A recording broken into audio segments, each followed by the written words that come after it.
So if I give you an example, some of the people who come to me, they lose it at the point of tables. And a lot of tables are taught rote.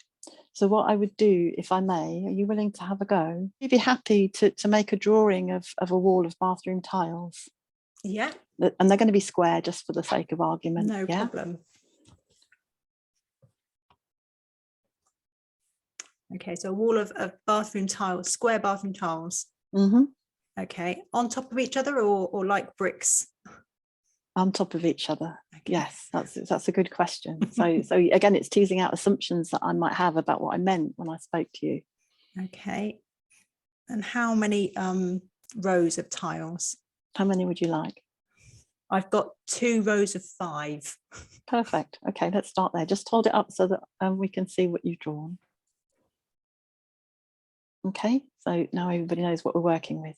Now, if you were to count those tiles, yeah, just on the top row, and we're just counting along the row, and make a note as you count them. Okay. Could you do that for me? So making a mark in each one? A number, putting a number in putting each a number, one. yeah. Yeah. Okay. So I've now got numbers in my... Lovely. Okay. And now if we do the second row, but we're going to include when we're counting the top row. So suppose we were to go to the bottom right hand corner of your drawing. Yeah. How many tiles are there above and to the left of that space?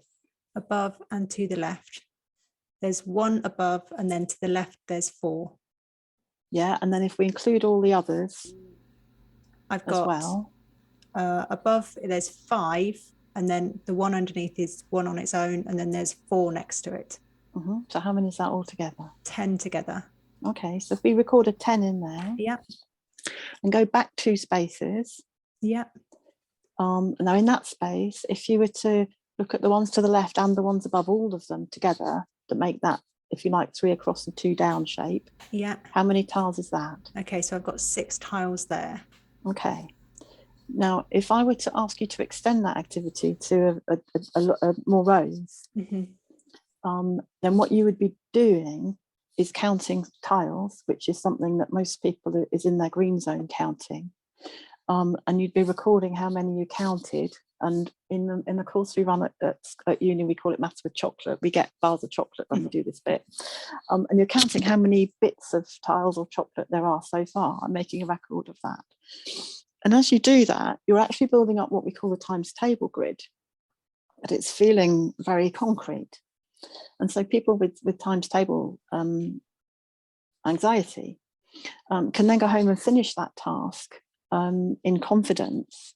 And there was one lady, I'm going to call her Molly, who was working on this after our first session, and her partner said, "Can I help?" And she said, "No, go away, I'm working on this." So she was in her orange zone, knowing she could come back to me if she got stuck, but she was exhilarated, a bit like the way you described you are with your daughter when you make progress. And so that you then start noticing the patterns in the numbers and saying, "Oh, that's interesting. So 3, if there were 3 across and 5 down, that would be 15. And now I'm rushing a little bit, but it would be good if people, if we're getting anxious now, would stop the video and have a go at the activity or come and see me until they really feel that glow of success inside. Oh, I've mastered times tables." And what goes wrong in the teaching is that we teach times tables, but we never make the connection with area.